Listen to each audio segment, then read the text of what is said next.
Good evening and welcome to Tucker Carlson Tonight. Happy Wednesday. Well, it looks like this is the part of the revolution where they start throwing their political opponents in jail. Wow, that was fast.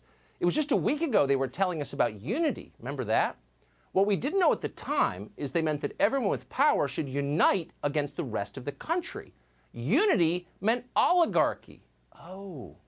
Doug MacKay learned that the hard way this morning. MacKay is a 31-year-old conservative journalist from Florida.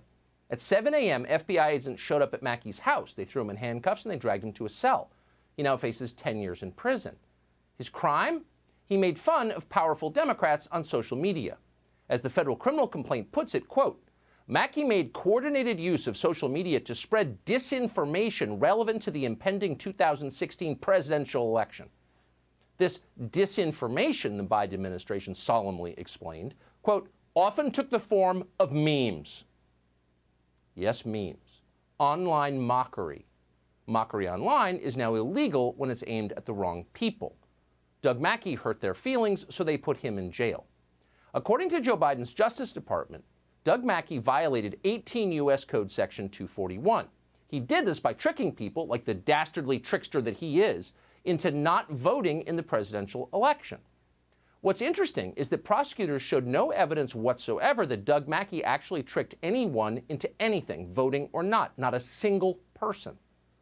But that doesn't matter, shrieks CNN.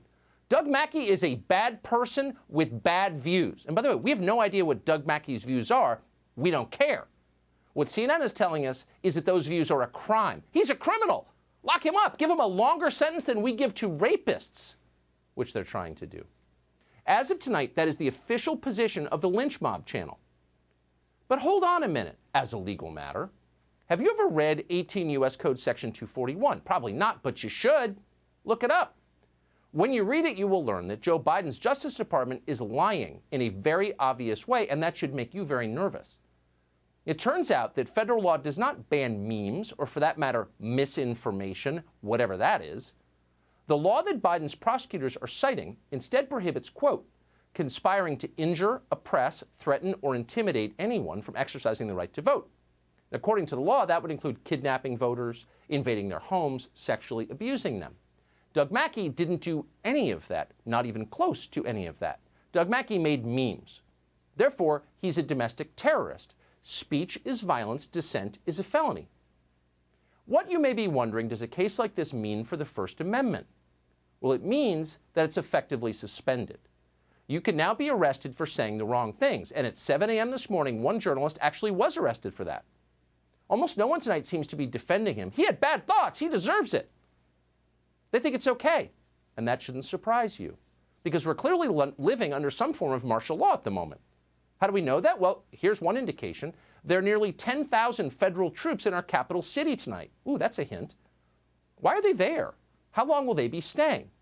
No one is being very specific about any of that, so you're left to draw your own conclusions, which people naturally are. And by the way, it's not making anyone more moderate. If you're really worried about extremism, you probably wouldn't put 10,000 federal troops in your capital city, making everyone more radical and crazy. But they don't care about that. The point of this whole highly militarized exercise is to remind you of what Chairman Mao once famously said. Political power grows from the barrel of a gun. Unfortunately, that is true in every country at all times. Connecticut Senator Chris Murphy is no genius, but he does understand that. As he explained today, as long as his political opponents exist, those soldiers will stay. The threat to the country is not over, right? We still have 5,000 National Guard members surrounding the Capitol complex. Why? Because there are still existing threats, present threats to the security of the Capitol. And so long as Donald Trump is empowered by Senate Republicans, there is still the chance that he is going to incite another attempt at the Capitol. The threat is still very real to American democracy. Okay. So as long as there are people in this country who persist in disagreeing with Chris Murphy, explains Chris Murphy, we're going to need to keep thousands of heavily armed soldiers on the scene. Why specifically? Because, and we're quoting now, the threat is still very real to American democracy. But wait, democracy requires soldiers? We thought it was voluntary. If you're starting to think that maybe someone at some point secretly redefined the term democracy, changing its meaning to roughly 180 degrees from what it was just last year, you may be onto something. What we're looking at now is not democracy in the classical Athenian sense, where everyone gets to vote and the voice of everyone matters equally. No. What we're looking at now is instead democracy in the 1970s Eastern Bloc People's Democratic Republic sense. This new version of democracy is a democracy where everyone fervently agrees with the people in power or else they go immediately to jail. Doug Mackay's problem, it turns out, is that he didn't properly understand what democracy is. Thankfully, Congressman Tim Ryan of Ohio does understand it, and he explained it to us today. We're not letting those soldiers go home, Tim Ryan said, until they do what our special operations forces did in Iraq and Afghanistan. Watch this. Who in our government and our military have had experience around crowd control, maybe even special operations forces in Iraq and Afghanistan? Like, how can we learn everything we need to learn to reset the posture on Capitol Hill? And we're not going to let the National Guard go home, or we're not going to create an unsafe environment for the country's business until we have that figured out. Oh, they're specialists in controlling unruly populations. We get it. Rather than answer our questions or improve our lives, you're bringing in people with guns to remind us that you're in charge and dissent is illegal. That's a big change. You may have thought you were a decent American in good standing. 10 years ago, nobody in this country would have called your views extreme. They weren't extreme then. You don't think they're extreme now? You've always considered yourself a pretty moderate person. Live your life and get along with others. Oh, that's not possible now because the rules have changed. You are now a dangerous insurgent.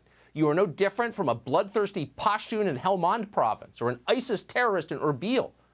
You're part of a guerrilla insurgency. Or maybe it's a gorilla consurgency. That's possible, too. Have you seen the pictures from January 6th? Some of those terror leaders seem suspiciously furry.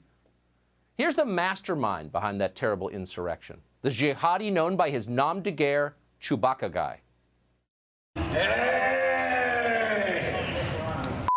Hey, man. Glad to see you guys. You guys are patriots. Look at this guy. He's got covered in blood. God bless you. Yes. You good, sir? Do you need medical attention? I'm good, thank you. All right. I got shot in the face. Where are they? I got shot in the face with some kind of plastic bullet. Any chance I could get you guys to leave the Senate wing? We will. I've been making sure they ain't disrespecting the place. Okay, just want to let you guys know this is like the sacredest place. I know. Sad news tonight. Chewbacca guy is no longer available for your kid's 7th birthday party. He's in prison tonight. We'll tell you when they move him to Gitmo or some undisclosed black site. And when they do, Sandy Cortez will breathe easier. Back during the great terrorist siege of January 6th, Sandy Cortez found herself in the same city as Chewbacca guy. Literally in the same city. Trapped and abandoned, just like those lonely, valiant troops in Corregidor so many years ago. She really thought she was going to die. I had a pretty traumatizing event happen to me. I can tell you that I had a very close encounter where I thought I was going to die. So thankfully, they've arrested Chewbacca guy and the rest of his marauding band of terrorists, many of them well over 65 years old. So there's still a little justice in this country. But hairy stoners in Viking hats are not the only threat that Sandy Cortez faces tonight. No, far from it. There are the other members of Congress to worry about. Some of them are Republicans, and you know what that means. At any moment, these people are likely to open fire indiscriminately on the House floor purely out of racism. And of course, she's worried about that. Listen. We still don't yet feel safe around other members of Congress. How many are we? I think a very considerable amount. The moment you bring a gun onto the House floor in violation of rules, you put everyone around you in danger. I don't care if you accidentally set it off. I don't care if you intentionally set it off. I don't care if you don't set it off at all. You are endangering the lives of members of Congress. And it is absolutely outrageous that we even have to have this conversation. It's outrageous. Absolutely outrageous, said the leader of America's narcissism party, the fastest growing party in the country. Even on the House floor, surrounded by other elected members of Congress, democratically elected, Sandy Cortez did not feel safe. And that, my friends, is why we need tens of thousands of armed federal troops right outside her office tonight so that Sandy Cortez can finally, for once, take a breath and get back to the vital business of making perky Instagram videos about herself. The business of the people. It must go on. Well, of course it must. We all support that.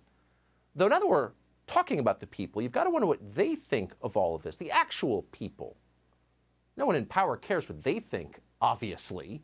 None of this is about the people who are actually suffering in our country, the millions of them. No.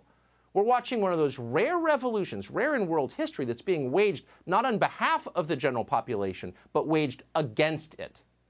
All of this is being done expressly for the oligarchs. None of it is being done for you. Of course, if you live in Washington, D.C., you already knew that very well. Federal troops are not protecting your home tonight.